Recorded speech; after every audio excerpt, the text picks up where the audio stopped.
South Africa was liberated by the youth. When we have time, we'll share that story. The ANC in 1940s was dead until Mandela came in as the youth, and Walter Sisulu and O.R. Tambo developed what they called a program of action that revived the ANC, and ANC adopted it in 1949. ANC was a sweetheart organization which used to fight through letters to London. This youth said we must take up arms and fight now. The ANC agreed in 1949. That's what made the ANC to be what it is. When they got arrested in the 60s, down the line in the 60s, Steve Biko emerged, was a young person, black consciousness. That led to 1976, that was the youth. What O.R. Tambo said to the youth of South Africa in the 80s, render South Africa ungovernable and unworkable. The youth did that. In 1985 and 1986, South Africa had a permanent protest every day, to a point where martial law was declared, state of emergency, twice in 1 year. Because they declared the first one, the youth were saying, we don't care, do what you want to do. They had to declare another one because they thought the youth didn't hear. But they heard and they were defiant. And that's what brought 1994, because of the youth of the 80s. So the youth of Kenya can make Kenya politics to be what you want them to be. President Ruto is a new, fresh air. Because, it has always been like it has to go between the Odingas and the former president, the Kenyattas. So when he came in, we're like, we now are graduating the, what do you call it, family dynasty. We said the family dynasty arrangement is going away. We said this was a perfect Pan-Africanist. I'm not denouncing him as not being a Pan-Africanist. All I'm saying is, stay true to what you are saying. It doesn't matter how many people are criticizing you or not. We still have a lot of hope in him. We still think that a right thing can be done. We need to de-dollarize. He said he's going to de-dollarize. We need to do away with the dollar. He said he's going to do away with the visas. We have to do away with the visas because Africa must be one. I must wake up. It's a 4-hour flight from South Africa to here. I must wake up in South Africa and come and eat lunch here. And then in the afternoon, get into a plane, go back.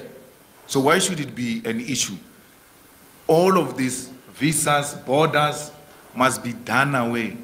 You know why they think we are xenophobic? We don't know each other.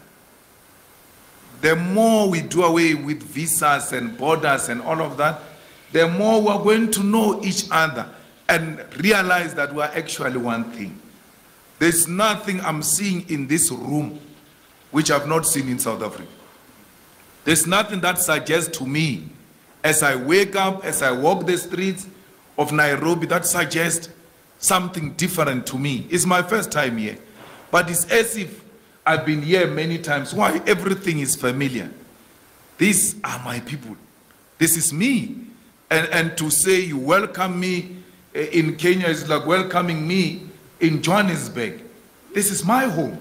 Everywhere else in Africa, it's our home. You, the youth, must come and learn in South Africa.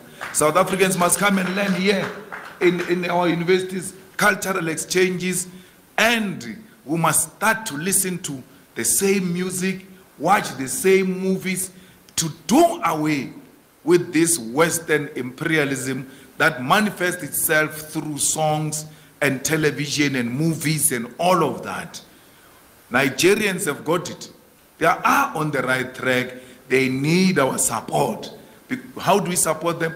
We must join them in producing our own movies, our own music, and do away with Beyonce. I saw Honorable Member Senator saying she saw Beyonce in Dubai and did not even get starstruck. It's supposed to be like that. She's a human being. So we're seeing one of our own. But you do that once you start having a self-respect, to know that we all are. We can do what they are doing. And we can even do it much more better than them because we are a gifted nation. Remember, We're surviving under difficult conditions of colonialism and imperialism. Imagine, as we survive under such conditions, imagine if there were no such conditions.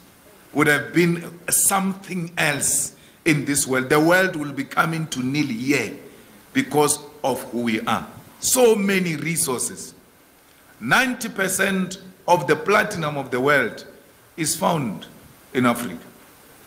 You can look at what they do in Niger. They take over through a revolutionary coup, remove the French puppets, remove the French, and then increase the price of uranium by huge percentages because France was stealing it and buying it with low amounts of money. Then the boys come and say, no ways, you're going to pay market price. As a result, in less than a year, because of political decisiveness, that's what politics can do.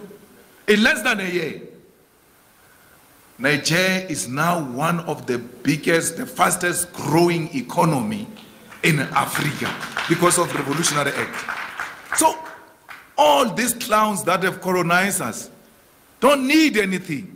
They need a political will to say, this is us, this is where we stand. You either like us or you don't like us. But we are not going to trade with people who disrespect us. You're going to respect us and you're going to trade with us in this way. So that's you, the youth, who must radicalize the politics of the ruling party and the opposition and say anything that is not African, we're not going to associate with it, including the coups that are happening in the continent where a French puppet is replaced by another French puppet. We must not support such nonsense. Like it happened in Guinea, Conakry, where a president is removed. We thought, oh, maybe there's something, only to realize there's another puppet of France who's coming to take over the country without introducing anything drastic and revolutionary to turn around the Guinea-Conakry, except to say, no, that president wanted to increase his years in office. That's why we stopped him. What is revolutionary about that? Because this term of offices, of saying you serve 2 terms, 3 terms, they are also not ours. They were imposed on us. So it must not look like when you say a person can't serve more than 2 terms, you think you are revolutionary. No. The people themselves will make their own setup of how they want to be ruled. That's fine. If they want 2 terms, it's okay. But don't speak like it's a God-given fact that we must serve only 2 terms because America said so or Britain said so. No. You remove a president in Guinea-Conakry, replace it with a French puppet. You have a war going on. So many. I said to you, 1,500 Ukraine, Russia, 9,000 in Palestine. I think it's more than that in DRC.